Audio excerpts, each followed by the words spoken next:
이제 보너스 시간인데, 예, 이제 공부 잘하는 아이를 만드는 법. 이건 진짜 그냥 공짜로 하면 안 되는데. 예.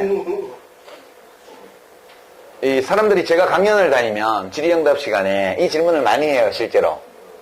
왜냐면 제가 이제 공부를 잘했고, 제 처도 공부를 잘했고, 제 딸도 공부를 잘했고, 제 아들은 조금 못하지만 또 그런 대로 하는 편이고, 걔는 공부를 별로 안 하니까, 축구를 더 좋아하니까 이제 그렇게 돼 있는데, 그러니까 궁금한 거예요. 어떻게 공부를 시켰냐. 이제 그렇게 물어보는데, 제가 사실은 특별하게 한 것은 없어요. 그냥 우리는 다 각자 알아서 사는 스타일의 가족이기 때문에. 근데 보면, 유전자라는 우연히 상당 부분 결정을 해요.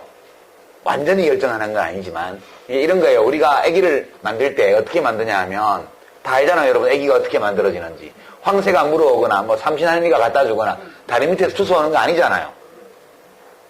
정자 속에 아빠 유전자의, 아빠 염색체의 절반, 그러니까 28쌍의 염색체의 절반이 아빠 몸에서 말하자면 쪼개져서, 아빠 몸에 있는 유전자 책이 반으로 딱 쪼개진다고요. 엄마 몸에 있는 유전자 책이 반으로 딱 쪼개져요. 그리고 그게 만나가지고 합쳐서 한 권의 책을 새로 만들어요. 그게 우리가 가지고 있는 염색체 28쌍이거든요. 그 중에 물론 성염색체도 있어서 아들이 되고 딸이 되고 하지만, 여하튼 엄마 몸에 있는 유전자의 절반이 어떤 이치에 어떤 원리에 의해서 쪼개지는지 모르지만, 어떤 경우에는 책 한 권이라고 하면 호수장을 다 찢어서 반권을 만들 수도 있고, 또는 앞에서부터 중간까지 찢어서 반을 만들 수도 있고요. 그 책 가운데를 뚝 잘라서 만들 수도 있어요. 그럼 어떻게 만들어지는지 아무도 몰라요. 하여튼 절반으로 감수 분열을 해서 반쪽짜리 책이 만들어지고, 엄마 몸에서 반쪽짜리 책이 만들어져서 그게 난자에 들어가서 합쳐지면 그 책이 딱 마주쳐서 한 권의 새로운 책이 되면서 아기의 유전자 조합이 완성이 돼요. 이때 뭐가 결정을 하는지 모르겠는데요. 우리 몸에 있는 유전자 중에서 우리가 사용하는 건 약 5%밖에 안 된다고 그래요. 우리가 가지고 있는 95% 유전자는 안 써요. 그냥 쓰지 않은 채 갖고 있다가 자손한테로 계속 내려가는 거예요. 근데 내가 낳은 아들과 딸이 나와 아내에게서 받은 유전자 가운데 어느 쪽 5%를 쓰게 될지 모른다는 거예요. 문제는. 갑자기 나는 쓰지 않던, 활성화하지 않았던 유전자가 내 자식, 손자, 손녀한테 가서 갑자기 활성화되는 경우도 있대요. 그건 왜 그러냐 하면, 유전자가 자기를 표현하려면 다른 유전자하고 짝을 맞춰야 돼요. 협동을 해야 돼요. 예를 들어서요, 좋은 모양의 성대를 가지고 태어난 사람이 있다고 생각해 봐요. 근데 이 사람의 머릿속에는 음을 들을 수 있는 뭐가 없어요. 그러면 노래를 흉내내서 잘 부를 수는 있겠지만 작곡을 하거나 편곡을 하거나 자기 나름으로 노래를 부르는 건 못해요. 근데 머릿속에 악보를 보면 딩딩딩딩딩 소리가 울리는 이런 머리를 갖고 태어났어요. 근데 성대가 원래부터 완전 허스키에 목소리도 잘 안 나와. 저 은평구의 이재호 국회의원처럼. 그렇게 봐요. 그러면 이게 가수가 될 수가 없는 거예요. 이 사람은 기껏해야 작곡가가 되거나 연주자가 되거나 어떤 음악 프로듀싱을 할 수는 있어요. 음악 감독이 될 수는 있어요. 그러나 가수는 못해요. 이게 어떤 의미냐 하면, 네, 어떤 음악에 관한 어떤 유전자를 갖고 태어났다 하더라도 그 음악성이 목소리로 발현될 수 있는 성대를 못 가지고 태어나면 발현이 안 되는 거예요. 그런 거 비슷해요. 그러니까 이거는 인간이 아직도 이해 못하는 부분인데요. 여하튼 그렇게 결합해서 한 사람이 만들어져요. 원래의 유전자 조합이. 근데 이 유전자 조합이라는 것은 컴퓨터의 하드웨어하고 비슷해요. 여러분 요즘 컴퓨터들이 여러분 쓰시는 노트북이나 또는 뭐 퍼스널 컴퓨터 데스크탑 쓰는 게 막 기가도 넘어서서 뭐 그 윗단위까지 가잖아요. 하드웨어 용량이. 그렇죠? 그렇지만 여러분이 실제로 쓰는 용량이 얼마나 돼요? 얼마 안 되죠? 작은 메모리는 몇 기가밖에 안 된다고요. 컴퓨터 전체를 돌리는 게 아니고 예, 컴퓨터를 책상에 비유하면 책상 전체를 늘 쓰는 게 아니고 책상의 어느 한 귀퉁이를 우리가 쓰는 거예요. 그러니까 우리 인간의 유전자 풀이라는 거, 유전자라는 것은 이 컴퓨터의 큰 하드웨어하고 똑같은 거예요. 근데 거기에 어떤 소프트웨어, 운영체계가 결합하냐. 우리 보통 윈도우 쓰죠? 마이크로소프트 윈도우를 많이 쓰죠. 또는 리눅스처럼 무료로 배포되는 그 소프트웨어를 쓰는 경우도 있어요. 우리나라는 윈도우가 이제 대세로 돼 있죠. 윈도우 위에 인터넷 익스플로러 같은 응용 프로그램을 붙여서 우리가 인터넷 검색을 하잖아요. 다른 응용 프로그램도 있죠. 그러니까 결국 우리가 가지고 태어나는 유전자라는 것은 우연적으로 결정되는데 그것은 거대한 하드웨어 비슷한 거예요. 이제 그 하드웨어 위에 어떤 운영 시스템을 붙이냐에 따라서 달라질 수 있다는 게 이제 뇌과학자들의 설명이더라고요. 그러니까 이제 이런 겁니다. 생물학적으로 우연히 결정되는 게 있어요. 그 다음에 그 하드웨어를 갖고 사람들이 태어나는데 그 하드웨어 위에 어떤 운영 시스템을 만드느냐는 환경의 영향을 굉장히 많이 받는다고 그래요. 이제 우리가 공부를 하는 것은 전부 다 대뇌 피질이 하는 역할이에요. 우리 뇌는 3층으로 되어 있거든요. 맨 밑에는 뇌간이라고 그래서 뇌간. 그게 지하실처럼 이렇게 있어요. 그거는 파충류들도 갖고 있는 뇌예요. 파충류 때 생긴 뇌래요. 그 위에 이제 변연계라고 해서 1층이 있어요. 그 1층은 이제 포유류가 나타나면서 만들어진 거래요. 되게 이제 이 변연계, 이제 뇌간은 뭘 하냐면 목마르면 마시고 배고프면 먹고 뭐 돌이 날아오면 피하고 이런 다른 동물들도 다 하는 거예요. 예, 뭐 음식이 보이면 집어먹고 이런 게 다 이제 뇌간이 하는 거예요. 지하실에서 하는 거예요.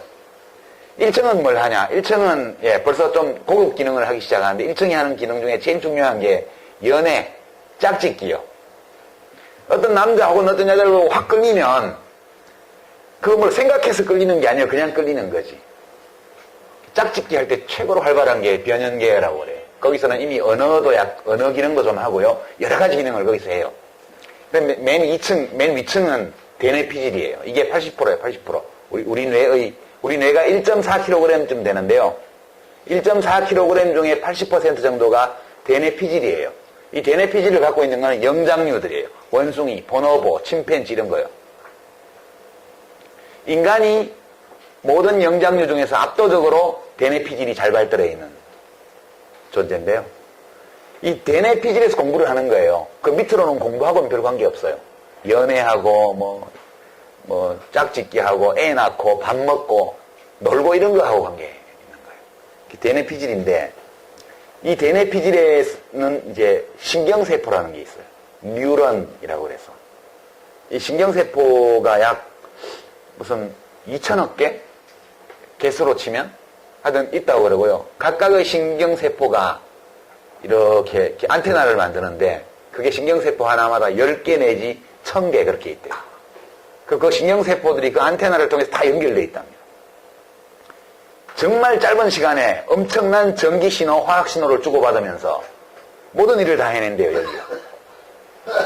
결국은 뉴런, 이 대뇌 피질에 있는 신경세포가 얼마나 풍부하게 있고 얼마나 잘 작동하고 그리고 얼마나 효율적으로 작동하느냐에 따라서 우리 일반 지능뿐만 아니라 지적인 능력, 공부 이런 게 결정된다는 거예요.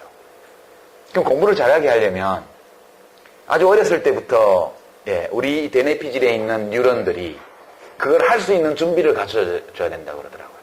옛날에 독일에서 그런 실험을 했대요. 인간이 말을 태어나서 배우나 아니면 태어날 때부터 가지고 태어나는지를 궁금하게 여겼어요. 어떤 황제가. 이게 만약 가지고 태어난다면 말을 안 가르쳐도 하게 될 거 아니야 이거예요. 그래서 신생아들을 방에다 쫙 눕혀놓고 인체의 대화, 신체 접촉 이걸 다 못하게 하고 우유만 먹인 거예요. 우유만. 일체의 교신, 교감, 대화, 포옹, 신체 접촉 없이 어떻게 될게요? 애들이 다 죽었어요. 우유만 먹인다고 사는 게 아니라고요. 왜 죽었을까? 뇌가 형성이 안 되는 거예요. 그러니까 우리가 처음에 인간이 태어날 때, 아기가 태어날 때는 실제 우리가 사용하는 것보다 훨씬 많은 숫자의 신경세포를 가지고 태어난대요. 뱃속에 있을 때 그걸 무지무지하게 만들어낸대요. 그러고 나서 태어나서 얼마 동안에 필요한 거를 남기고 나머지는 잡초 뽑아내듯이 다 없어진다.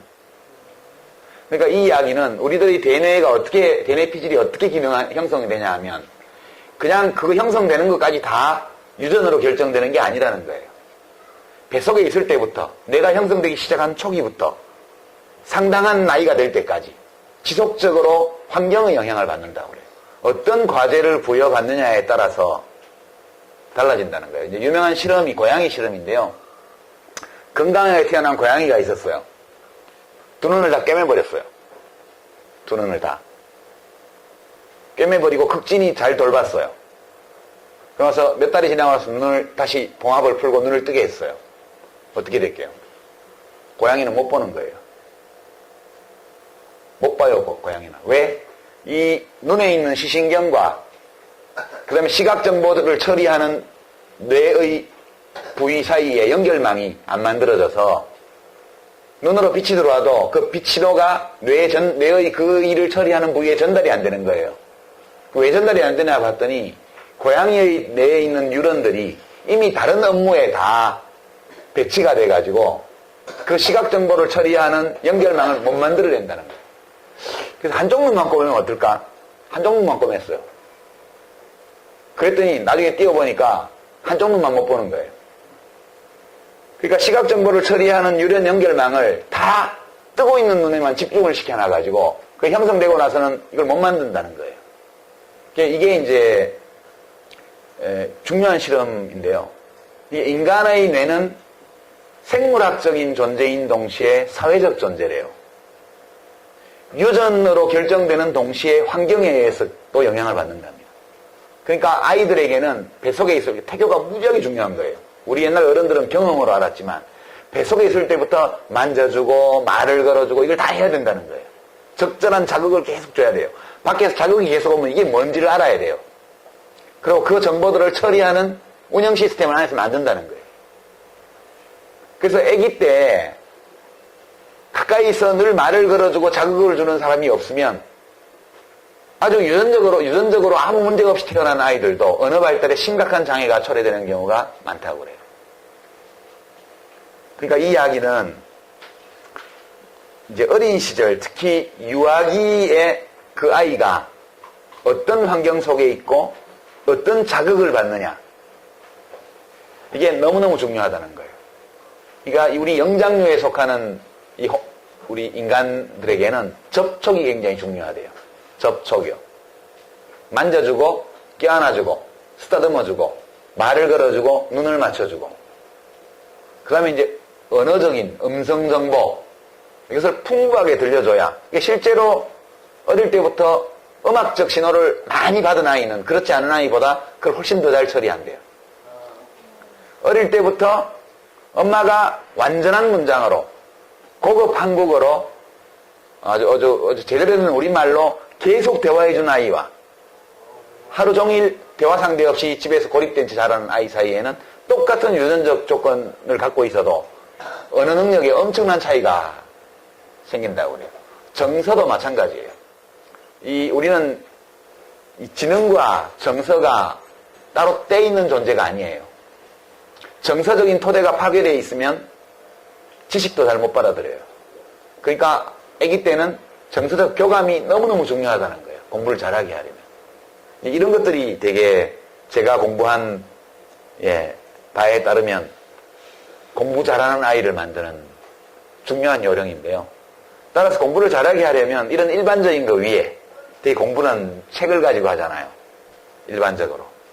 그러니까 사방에 책이 널려있는 가정에서 자란 아이와 책을 보려면 까치발을 하고 책꽂이 위에 책을 뽑아야 되는 아이 사이에는 책을 대하는 태도나 자세에 엄청난 차이가 있다는 거죠. 부모가 책을 읽는 것이 너무너무 중요하다고 그래요. 부모가 책을 읽는 것이 너무너무 중요하고요. 그 다음에 그 다음에 이제 이렇게 생물학적으로 주어진 우연, 그러니까 유전자 재조합이라는 이 아이가 만들어지는 과정에서 생긴 생물학적 우연이 있고, 그 다음에 유아기에 주로 부모에 의해서 주어진 환경이 있어요. 어떤 자극을 받고 어떤 과제를 부여받느냐에 따라서 과제를 거의 안 부여받지 않으면 그 시시한 과제, 몇 개 안 되는 과제를 처리하는데 필요한 만큼의 운영 시스템을 만든다는 거예요. 너무 과도한 과제를 부여하면 여기다 흥크러져서 안 된다는 거예요. 지금 보니까 유아 영어 교육 이런 거는 다 꽝이에요. 그거는 애를 망치는 거예요, 완전히. 우리 언어는 모국어를 중심으로 발전하게 돼 있기 때문에 먼저 모국어의 토대를 확실하게 해주지 않으면 모국어도 외국어도 제대로 처리 못하게 돼요. 먼저 모국어 처리하는 영역이 자리를 잡고 그 다음에 어린 시절에 외국어 공부를 조금씩 시키면 외국어를 처리하는 부위하고 모국어를 처리하는 부위가 인접해 있지만 다르대요. 그리고 이제 외국어를 습득하다 보면 그 두 부위 사이에 통로가 만들어진답니다. 정보가 왔다 갔다 하는. 그래서 이 두 부위 사이에 통로가 아주 넓어지면 소위 그 이중언어, 두 가지 언어를 다 모국어처럼 하게 되는. 그래서 하나의 외국어를 모국어 비슷한 정도로 하게 되면 다른 외국어가 거기 또 들어오는 거는 별 문제가 없다고 그래요.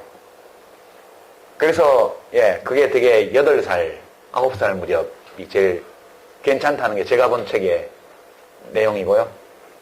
그렇습니다. 그렇게 돼 있고, 그러니까 아이들에게 그 발육 단계에 맞는 적절한 자극을 지속적으로 늘 관심과 애정을 쏟으면서 해주는 게 제일 중요하다. 이렇게 해도 안 되면 또 안 되겠지만 그래도 그렇게 하지 않는 경우보다는 훨씬 낫다는 거죠.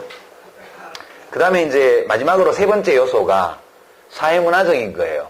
부모 개인에만 국한되는 게 아니고요. 그러니까 아이들이 좀만 자라고 나면 타인과의 관계가 생겨요. 그러니까 어린이집 친구들과의 관계도 생기고요. 근데 이제 아까 제가 말씀드렸지만 공부라는 것은 자기가 하는 거지만 보다 높은 단계, 깊은 단계로 가게 되면 다른 사람과 나누면서 자기가 발전해 간다고 그랬는데 이 사회문화적인 생활 조건에서는 제일 중요한 게요. 정의감을 억압하지 말라는 거예요. 제가 이제 여러 가지 요령들을 저도 애를 키우면서 책을 읽었는데 그중에 제일 중요한 게 대드는 아이를 억압하지 말래요. 애들을 키우다 보면 엄마는 하면서 왜 난 못하게 해 이렇게 나오잖아요. 너 그거 하지 마 그러면 엄마는 하잖아 이렇게 나오잖아요. 인간은 진짜 평등한 존재로 태어나는 거예요. 처음에는 부모와 나 사이에 차등을 두지 않아요. 그냥 나는 나고 부모는 부모고 나를 사랑해주는 사람이고 배고프면 젖주는 사람이고 그런 거예요. 저 사람은 높은 사람? 저 사람 말은 무조건 들어야 돼 이게 아니에요. 그러니까 이렇게 열심히 부모들이 신경을 써서 애를 키우다 보면 이 아이가 재능이 있는 아이인가 아닌가가 궁금해지기 시작해요. 그럼 뭐 어디 보내서 테스트를 받고 이렇게 하지 말라고요. 애를 보면 알아요. 그 나타나는 징후 중에 가장 중요한 게 공정성에 대한 감각이요. 되게 중요한 그 지표랍니다. 그러니까 불공정한 대접을 받았을 때 침묵하는 아이보다는 항의하는 아이가 일반 지능이 높을 가능성이 훨씬 많대요. 그리고 창의성이 있는 아이일 가능성이 대단히 높다고 그래요. 그 다음에 계속 왜라고 묻는 애들. 왜? 당연한 걸 시켰는데 계속 왜 그래야 되냐고 물어요. 어른한테는 인사를 해야지. 왜 인사를 해야 돼? 열받죠? 열받잖아요. 어른한테 인사를 해야 되는데 모르는 사람한테 왜 인사를 해? 이렇게 물어요. 애는 아는 사람이니까 인사를 하는 거예요, 지는. 근데 모르는 어른한테 인사를 하라고 그러니까 왜? 그 엄마는 황당해요. 뭐 이런 애가 다 있어. 그게 아니라는 거예요. 어린이집에서 뭔가 다른 아이들과 내가 차별 대우를 받는다라고 느낄 때 항의할 줄 아는 아이가 훨씬 더 창의적일 가능성이 많다고 그래요. 더 나아가서는 내 일이 아니지만 내 주변의 누군가가 페어하지 못한, 그러니까 공정하지 못한 어떤 대접을 받을 때, 그럴 때 자기 일이 아님에도 불구하고 나서서 항의해주는 아이가 창의성이 뛰어날 가능성이 더 높다는 거예요. 창의성, 그런 행동 양식이 곧 창의성의 지표는 아닌데, 그런 아이일수록 자주적으로 자기의 생각과 감각을 발전시켜 나갈 가능성이 대단히 높다는 거예요. 그걸 계속 키워줘야지 그걸 짓밟으면, 억압하면 아이들은 어느 순간 창의적인 생각을 하기를 그만둬버린다는 거예요. 그래서 이제 그런 극단적인 주장을 하는 학자들 중에는 모든 아이들은 창의적으로 태어난다. 그러나 어느 순간 어른들과의 관계 속에서, 사회의 억압 속에서 창의적이기를 그만두게 된다. 그렇게 얘기를 하더라고요. 그래서 제가, 생물학적 우연, 이건 어쩔 수 없고요. 이거는 그냥, 아주 몸이 건강한 상태에서 임신할 수 있도록 남자와 여자가 다 노력하는 거, 이런 게 할 수 있는 최대한이라고 보고요. 두 번째는 아이를 가졌을 때부터, 아이를 낳아서 키우는 과정에서 정말, 우리가 훌륭하다고 생각하는 적절한 작업, 과제, 이런 것들을 아이들에게 계속 부여함으로써 뇌의 형성을 도울 수 있다는 것. 세 번째는 아이가 본격적으로 부모와의 개별적 관계를 벗어나서 또는 그보다 더 넓어진 범위에서 사람들과 관계를 맺어나가기 시작할 때, 그때 이 아이가 공정성이라는 관념을 어떻게 발전시키는지를 잘 보라는 거예요. 그래서 그것 절대 억압하지 말라. 이런 정도가 제가 보너스로 이렇게 키웠는데요. 공부를 잘 하더라고요.